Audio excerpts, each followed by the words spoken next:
Hello everyone. In this video we're going to explore inverse functions graphically. So from our last video we looked at a function f of x equals 4x plus 3. We looked at it analytically, and today we want to see how we can look at it graphically. So what I've done is I've graphed our function f of x, 4x plus 3 is the red line here, and I've graphed its inverse function, g of x, which is x minus 3 divided by 4. And we want to see some properties that they share. So the first thing that I want to point out to us is that I have 2 points marked here. So I have the point 0, 3 is a point that lies on the graph of f of x. So if I have an input of 0, that means I'm going to have an output of 3. Well, what comes along with this is a corresponding point for g of x where I flip the x and y coordinates. So if I have a point 0, 3 on the graph of f of x, what that's going to do is it's going to correspond to a point on g of x, which is taking my x and y coordinates and interchanging them. So if 0, 3 is on f of x, then 3, 0 should be on g of x. Right? So 0, 3 gets paired up with 3, 0. So let's go ahead and let's see if we can find another point on our graph of f of x that we can find a pair for. So let's think about f of x, 4x plus 3. If I have an input of 1, well, if I multiply 4 times 1, I'll get 4 plus 3 is 7. So I should see that I have a point 1, 7 on the graph of f of x, which I do. And what that means is the corresponding point, if I flip my x and y pairs, the point 7, 1 should be on the graph of g of x. And so this is true for any point that I pick, any point on f of x. So if the point AB is on the graph of f of x, then if I flip the pairs, then the point BA will be on the graph of g of x. And so in general, if I have AB on the graph of f of x, then the point BA is going to be on the graph of g of x. So visually what we're seeing is we have this mirroring going on. So I have this mirroring property, and if I turn on this line y equals x, what I should see is that the graphs of f and g are mirror images around that line. So I'm going to turn off all my stuff here so we can see this a little bit better. Now what I want you to do is imagine looking at this dotted black line and holding up a mirror. So if you put a mirror along that line, what you should see is everything on one side is mirrored across the other. And so this is the effect that we get when we switch our x and y coordinates. We get this mirroring effect across the line, y equals x. Okay, so with this observation, I think it's going to help us think about when a function is invertible and when we can see that graphically. All right, so let's take a look at another function here. That is 4 minus x squared.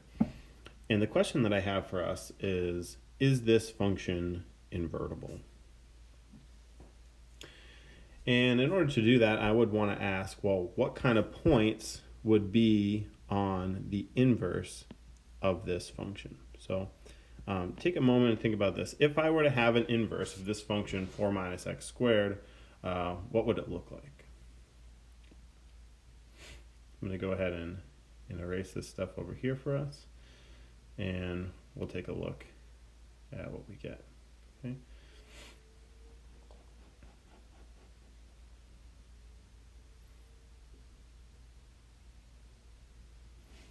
All right. So if I were to have an inverse, what that would mean is all of my xy pairs would be flipped. So if we go around and we'll see if we can find some points that are on the graph of this function.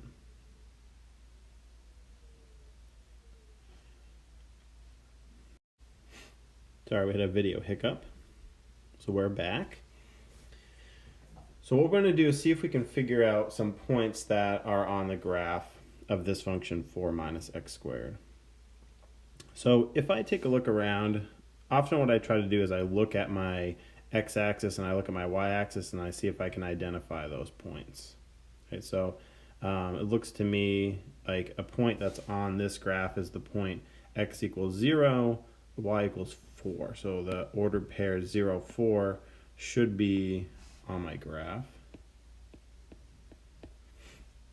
So this is a graph here that I called g of x, so it's our second copy of g of x, unfortunately. And if I had g inverse of x, then a point that should be on g inverse would be the point 4, 0.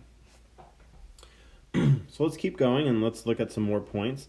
It looks like I have this point x equals -2, y equals 0. So that's on the graph of my function. So I have -2, 0. It looks like I also have 2, 0. So the points that should be on g inverse are 0, -2, and also 0, 2. So if we pause for a second, I think about this, I think about functions, and I think I have a problem. So if you can spot what the problem is, that's great. So I'm going to come over here and say, well, let's look over here, right? So I have these two inputs, 0 and 0, that are supposed to be inputs into my function, g inverse of x. But it turns out that they have different outputs. So one has an output of -2, the other has an output of 2, and these things are different. And I can't have that for a function. So if this is going to work out, if g of x is going to have an inverse function, and we're going to do this xy switching, then, well, g inverse is not going to be a function. It's not going to pass the vertical line test. So if I take a step back and I think about it, I would ask myself, well, why did this happen? And the reason is because if I think about the vertical line test flipped, it would actually turn into the horizontal line test. And so this is a test that we have for graphs to be functions. So what I'm going to do here is, let's turn this into projector mode. What I've done is I've created this line y equals t and I put it on a slider. So what I can do is just slide this horizontal line up and down. And I'm just going to ask myself, is there a horizontal line that ever hits my graph in more than one point? And so if that happens, if I ever have a horizontal line that hits my graph in more than one point, then, well, it's not going to be invertible because of what we saw over here.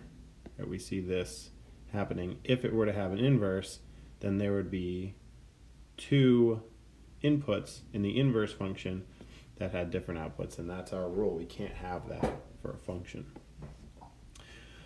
So graphically, we look at the horizontal line test and we ask ourselves, can I draw a horizontal line that meets the graph in more than one point? And if I can, then that function is not invertible.